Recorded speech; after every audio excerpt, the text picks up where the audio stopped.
Module 6, ERP as a Foundation, the ABCs of Implementation, ERP Implementation Stages, and ERP Implementation Strategy and Selection. So here are the learning outcomes. So after completing this module, we will able to understand the tools and techniques that have been designed to help companies and their people produce their products better and more efficiently. Students also will able to understand the ABC of implementing enterprise resource planning. Also, students will able to understand ERPs develop the ABC detoxification. So ERP as a foundation. So there are many wide variety of tools and techniques today that helping companies and their employees to produce their products better and more efficient. Like this include lean manufacturing, Six Sigma, quality, employee involvement, factory automation, design for manufacturability, and many more. So here, lean manufacturing. So lean manufacturing is a methodology that focuses on minimizing waste within the manufacturing system while simultaneously maximizing productivity. So dito is itong process na to is yung nagmi-minimize ng mga waste sa mga companies habang mas ini-improve lalo yung productivity. So, waste is seen as anything that customers do not believe adds value and are not willing to pay for. So, one example ng lean manufacturing is yung mga excess packaging ng mga product, like for example yung candy or chocolate. So alam naman natin yung bawat pieces ng yung candy may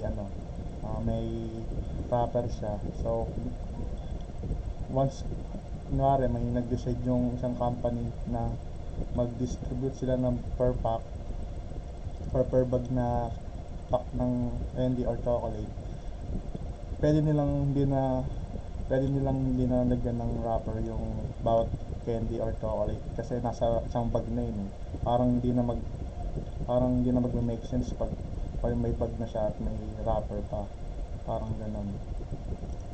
So Six Sigma works to remove the cause of defects by reducing variability in business processes. So by following this, manufacturers become cost effective and highly efficient. So itong Six Sigma naman is na-identify niya yung mga factors na nagre-result ng defects via or pwede through analysis. So then after ma-identify ng cause, magte-take action sila para pa-improve yung quality para ma-lessen na yung pag-cause ng defects, resulting in much better productivity. But none of them will ever yield potential defect.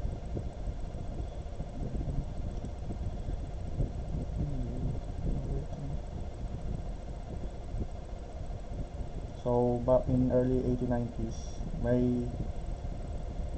new way of thinking about manufacturing na nag-boom sa Japan. It is called just in time. At ito na yung ngayon, nag-evolve siya at itong tinatawag natin yan is yung lean manufacturing.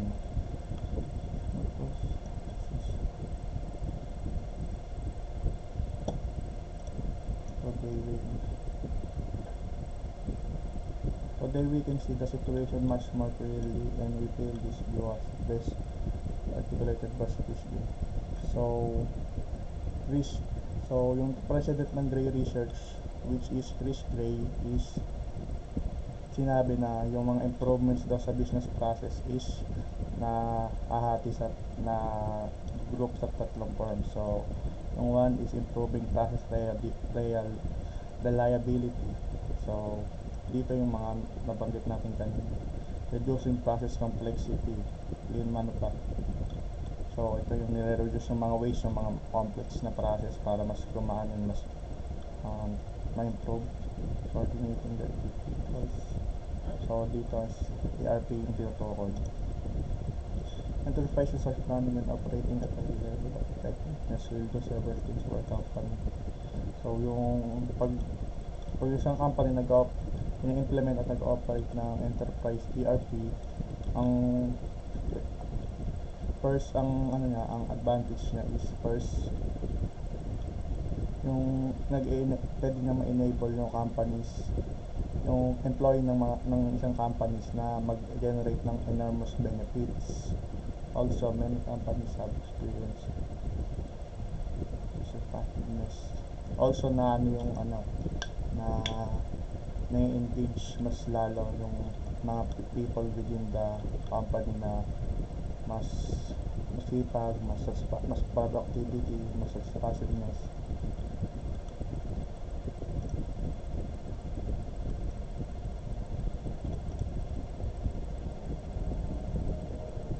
So, effective forecasting and planning and scheduling. So, knowing this is one of the fundamental to productivity.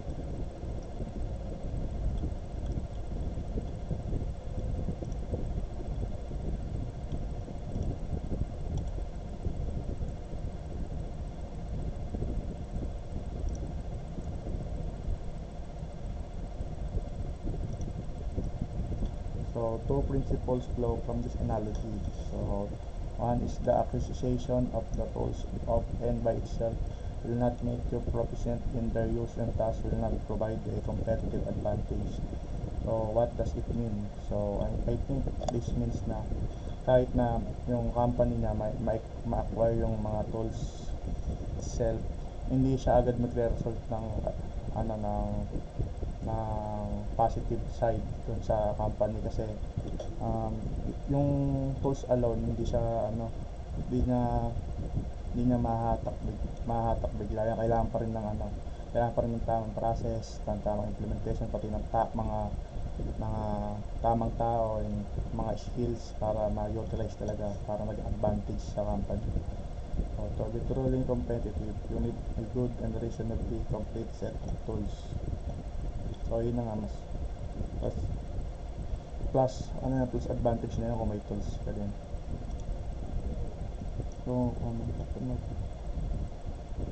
So, dito nga, ito yun.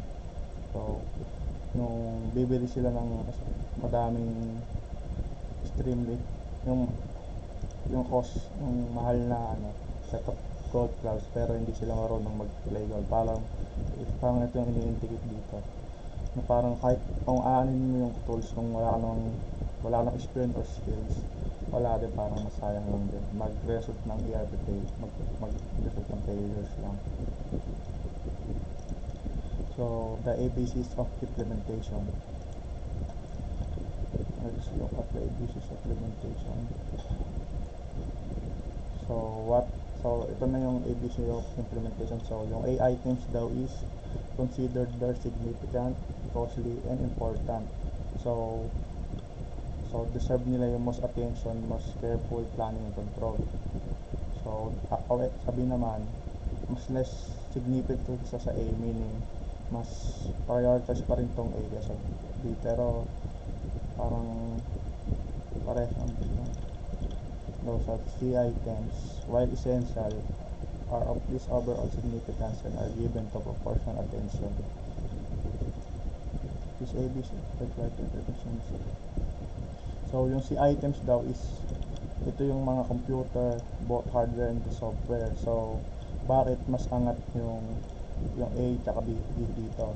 Kasi parang ano lang din siya, parang kung may computer nga pero wala namang tao, wala namang people, and wala to operate, parang mawawalan lang siya ng significance, parang ganun. So, yung item B naman is data, the inventory records, bills of materials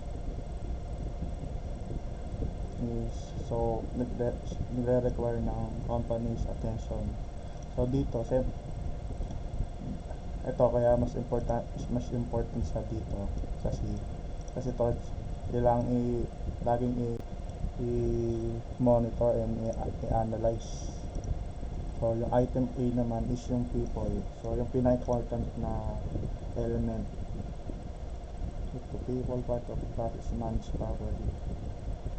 So, to keep it short, parang tong A, pag na-manage nyo sa maayos, ma-handle niya to ng B and C, resulting ng ng pagtaas talaga ng ng business ng company success, overall success. Kasi pag pag sila na-handle ng maayos at naturuan, ma ma ma may implement na yung mga dapat gawin dito and dito, magagamit ng maayos. The Pareto principle law. So sample, financial advisory business commonly use the Pareto principle to help them manage their client. Your business is dependent on the advisor ability to provide excellent customer service at to specialize in customer feedback. However, not every client provides the same amount of income to the advisor. If an advisor roughly has 100 clients, according to Pareto principle, 80% of the financial advisor's revenue should come from the top 20 clients. These 20 clients have the highest amount of asset and highest fees charged. So, ang pagkakaintindi ko dito is, ito yung example. So, yung financial advisory business daw is, let's say may 100 silang clients. So, according dito, yung 80% ng buong income ng company ng business nila is galing doon sa top 20% na top 20 clients. So, doon sa 100 clients na yon, yung 20 doon ay doon nanggagaling yung 80% ng pinakakita nila. Pinaka-total na kita nila. So, saan papasok tong principle na to? So, nandito is kailangan nilang i-prioritize and i-handle ng maayos yung top 20% yung top 20 clients niyo, kasi doon nakasalala yung overall income nila, pati din yung overall success ng mismong nila, kasi yung top ng 20 na clients na yun ay yung nagpo-provide ng mismong ng almost 80% ng kita nila. So imagine pag na loss nila yun or na failed nila. So class A, B, C, D.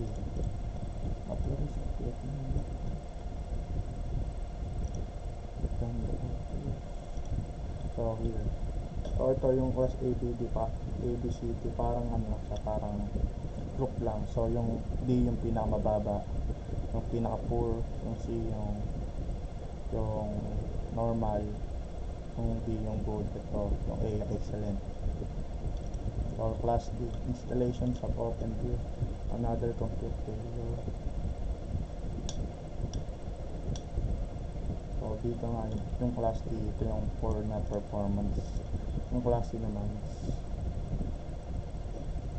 may mga changes na, pero andun pa rin yung hindi pa rin, medyo nakakalayo sa dating parang may mga changes nga pero hindi pa rin gaano kalayo, meron pa rin mga errors, mga ganun. So kung B naman, so nag-dramatically improve, meaning na may mga orders lahat dati na may delay pa nila, may delay na 1 day, pero ngayon na de-deliver na nila on exact date, na minimize na din yung mga shortage, yung mga errors, and nabawasan na yung mga inventories para yun. So yung class A, yung pinakamataas sa lahat, is parang na-handle ng maayos lahat ng lahat ng process nila, lahat nag-improve na, from detailed schedules, na-handle nila yung customers na maayos, natutuwa yung mga customers na dumadami lalo yung customers nila. Yung financial plans and reports na-handle na maayos. So to evaluate the performance, many companies have used the Oliver White ABCD checklist for operation na. So tong checklist na to is mate-determine niya kung gaano ka-effective yung paggamit ng tools ng ERP dun sa isang company na gumagamit ng. So ERP implementation stages. ERP implementation typically broken down into 6 primary stages. So here is the ERP implementation stages. 1 is discovery and planning, design, development, testing, deployment, and support. So yung 1, discovery and planning.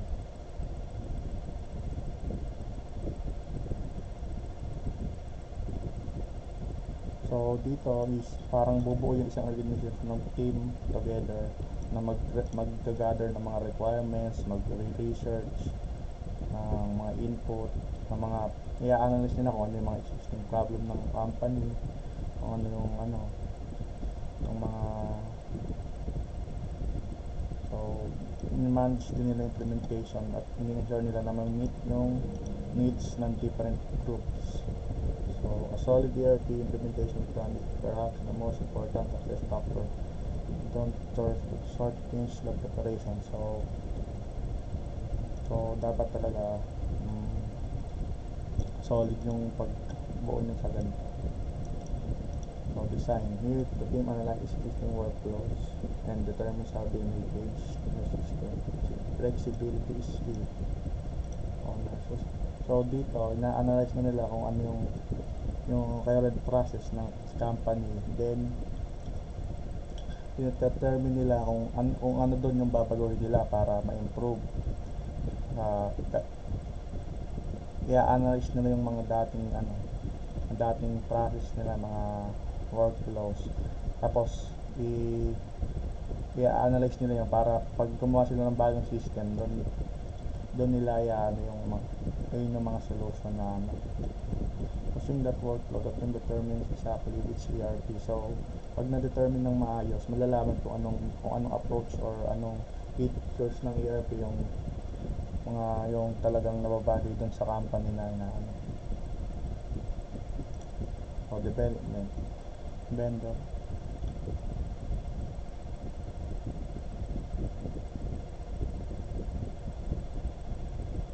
So dito is parang pag-develop lang ng mismong software.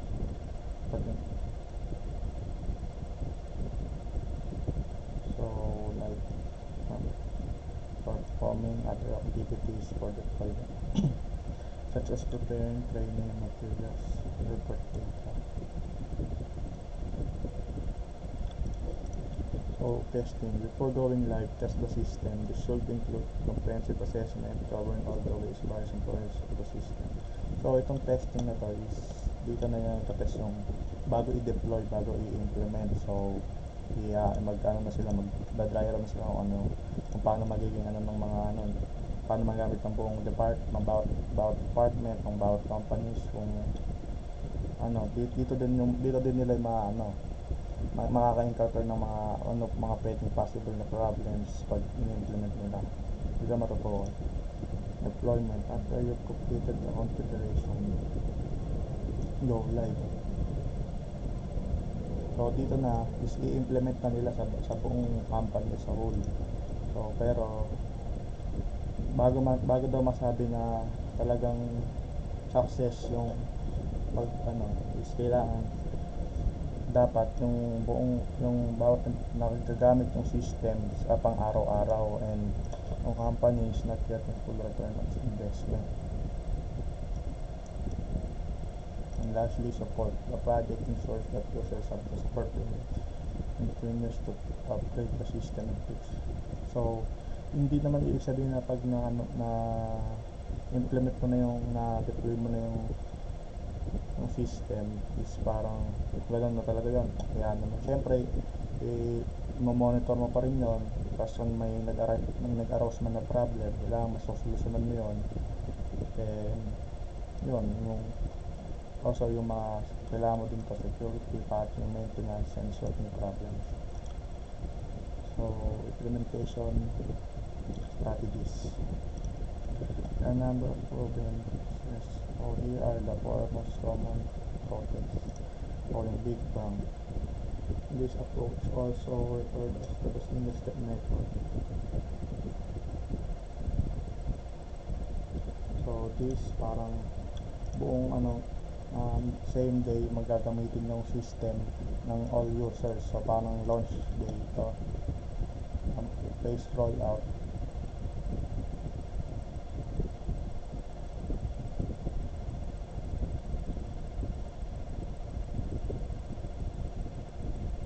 So dito naman dito sa ang pinagkaiba nito ng phase rollout dito, ang pagkaintindi ko, itong Big Bang isang deployan lang pero yung dito phase rollout parang by part siya, parang paunti-unti, hindi isang ano.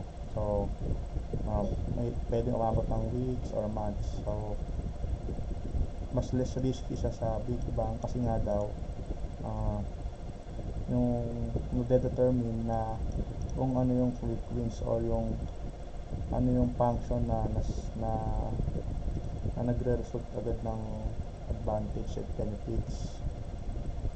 So pag nalaman nila namin yung isa na yon is parang ano talaga, ano talaga ng benefits, yung may improve pa yung ibang yung other processes habang sa yung phases.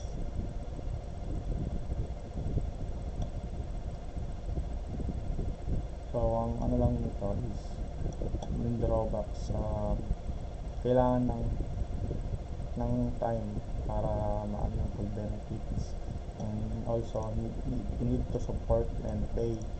So mas mas ano siya, mas mahal siya, mas costly siya kesa dito sa Big Bang. So parallel adoption, and this strategy, the organization keeps using this legacy system parallel.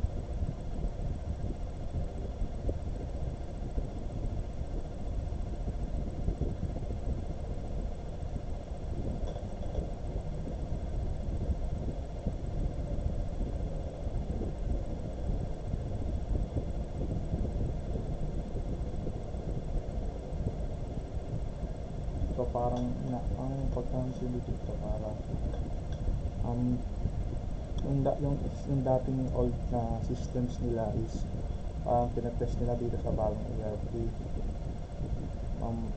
Less risky siya kasi um, pwede mong ma-revert or pwede mong magamit ulit yung system mo pag na ano. So bali yung pag nag-failed ata yung pag may problems yung system, pwede mong gamitin yung old yung legacy system mo yung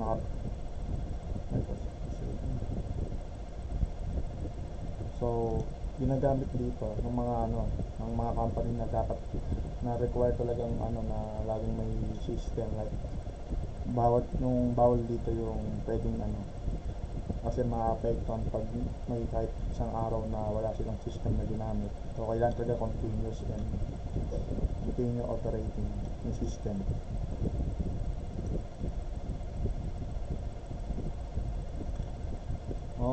So ano pala to, pinagsasabay gamitin yung dalawang system, yung old tsaka yung new. Then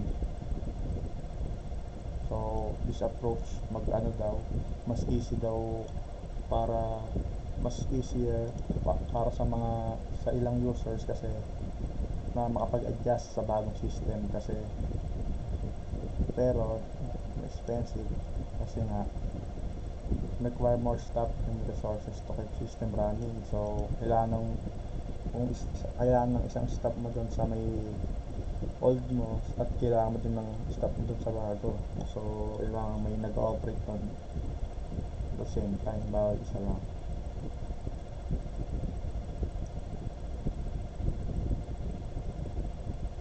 So ito pa yung pag-enter ng two different system ang data sa two different system doubles the chance of errors.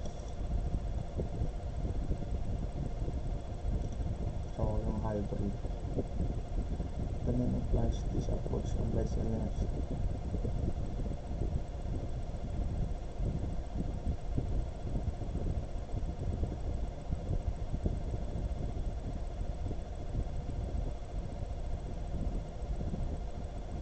So yung hybrid naman pwede siyang dalawang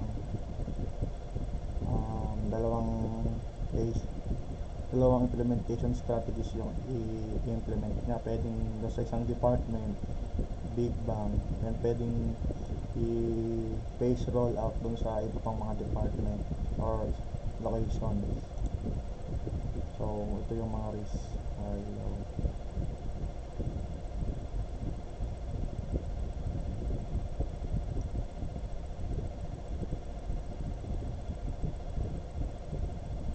So yung phase roll out ng how to select an NRP implementation strategy.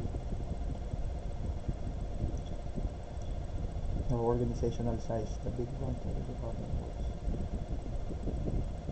So best daw na organization na i-implement ng Big Bang is dun sa mga organizations and organizations na small to mid-size, kasi nga mas less yung people, mas ma-handle mo ng maayos, mas mamamonitor mo kung yung pag-transition ng pag-transition ng isang ng dating system sa bago, kasi nga fewer employees and location.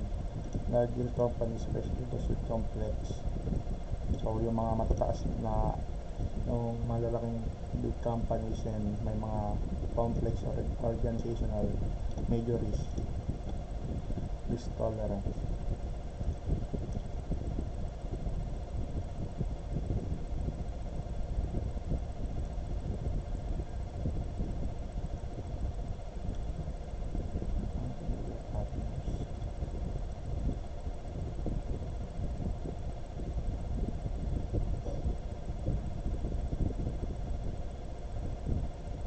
So yung mga business na may mga system na nag-ooperate 24/7, mas incline na mag-take risk sa big bang, kasi nga kasi pag nag-failed yung big bang na yun, ay may mga na kailangan dito sa 24/7 na operation nila, is malaking loss yun. So ang mas safe bet nila is dito sa parallel na dalawang system yung nagra-run, kasi para pag yung new system nila may nag-fail or nag-error, so pwede na sila mag-continue na operation doon sa dati nilang desired pace of return investment.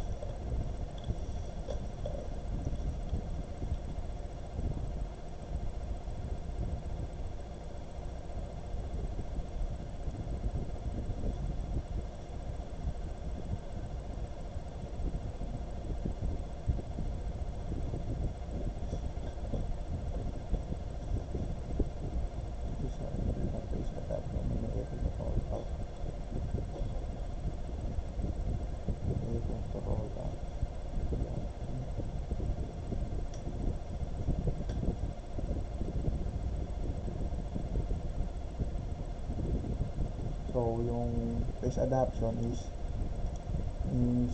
mabilis ma-generate ng return on investment, and also yung big bang is mas mabilis, kasi nga pagka transition mo agad sa isang buod na agad yun,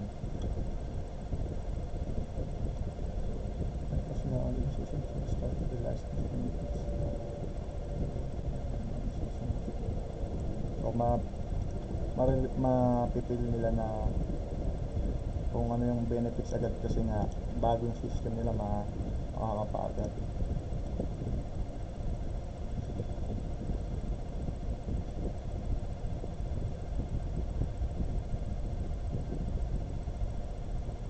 So kung tight yung budget, yung overall budget cost, mas safe bet nila tong big bang, pero risky, pero mas safe bet nila, kasi mag mas matipid sila, kasi nga ma i-eliminate agad yung pag-operate ng dating system nila.